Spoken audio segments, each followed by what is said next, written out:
All right, let's talk about something I think a lot of us know really well, that deep, kind of bone-weary exhaustion you feel after being around people. It's so easy to just label ourselves introverts and call it a day, right? But what if that's not the whole story?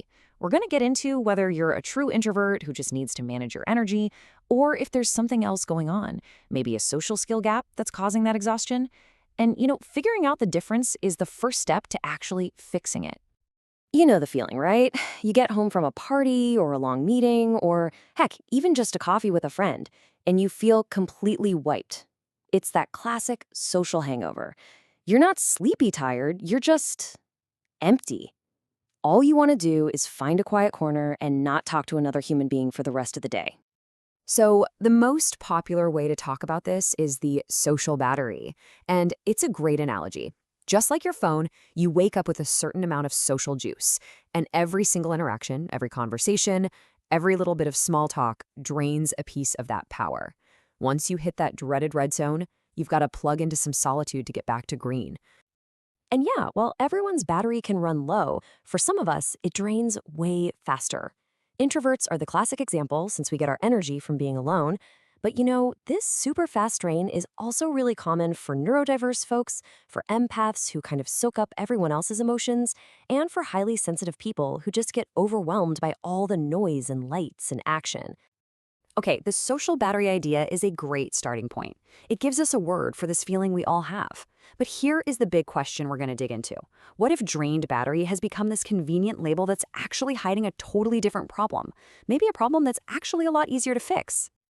Wow, this quote just captures a trap so many of us fall into.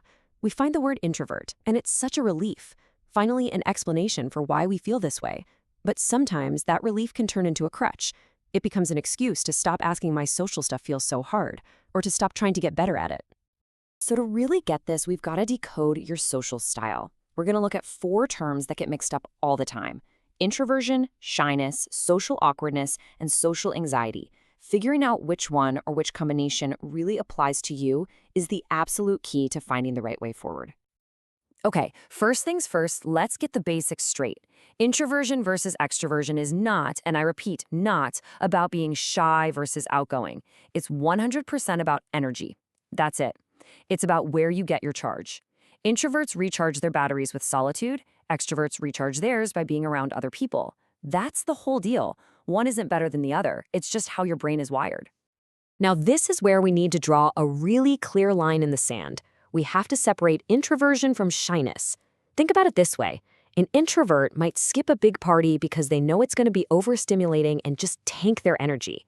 A shy person might skip that same party because they are terrified of being judged or saying the wrong thing. See the difference? One is about managing energy. The other is about fear. You can be a totally confident, not at all shy introvert. The two are not the same thing. Okay, this table lays it all out pretty clearly. Let's walk through it. Over on the left, you've got introversion. The core feeling is being drained, and the goal is just to manage your energy. Next, social awkwardness. Here, the feeling is more like, I just don't know what to say or do. It's a skill gap, and the goal is to learn those skills. Then we have shyness, which is all about that fear of judgment. The goal there? Build confidence. And finally, social anxiety, which is a clinical thing. The core feeling is intense fear or panic, and the solution is to seek treatment. So take a second. Which of these columns really feels like your experience? Getting this diagnosis right for yourself is everything. So once you have a better idea of your main challenge, what do you actually do about it? Well, that's our turning point. We're moving from figuring it out to taking action. And we've got 2 different toolkits for 2 very different problems. One for managing your energy and one for building your skills. Before we can manage our energy, which is what our first toolkit is all about, we have to understand what's actually causing the drain in the first place. I mean, why is it so exhausting? It's not just talking to people, it's a serious workout for your brain. The drain really comes from 3 big sources. First, there's the huge cognitive load. Your brain is processing a million things at once: words, tone of voice, body language, facial expressions. Second, there's emotional labor. You're managing your own feelings while also trying to respond to theirs in the right way. And third, it's just plain old stimulus overload. Too much noise, too many bright lights, too much activity. It's a marathon for your nervous system. Okay, let's open up toolkit number 1. This is for the true introvert, the person whose main challenge is just dealing with that constant energy drain. And look, this isn't about trying to change who you are.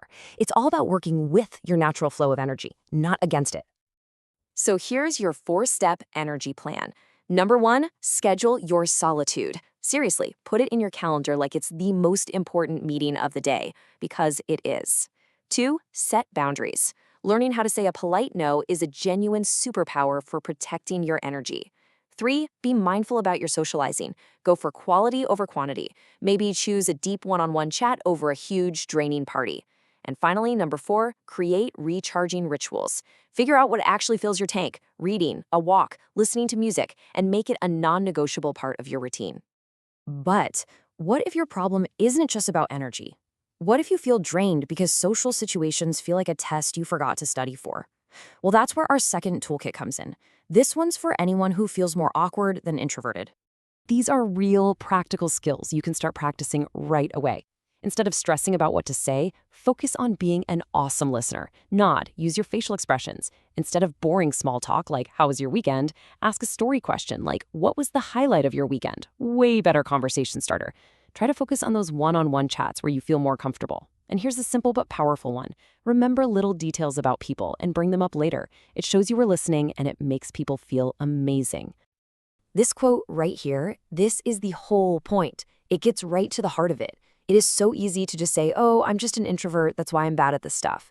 But making this one mindset shift, seeing your social awkwardness not as a permanent part of your personality, but as a skill you can actually develop, that is a total game changer.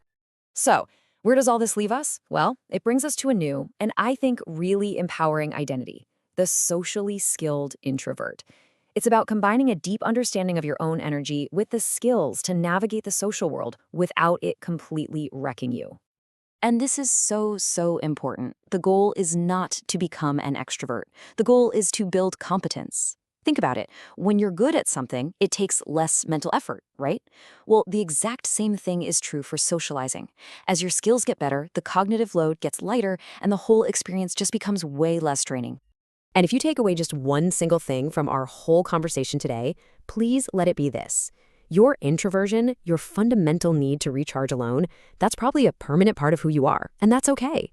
But your social ability, that's a skill set. And like any skill, it is absolutely 100% fixable. So I'll leave you with this final thought. It's one thing to listen to all this, but real change only happens when you take action.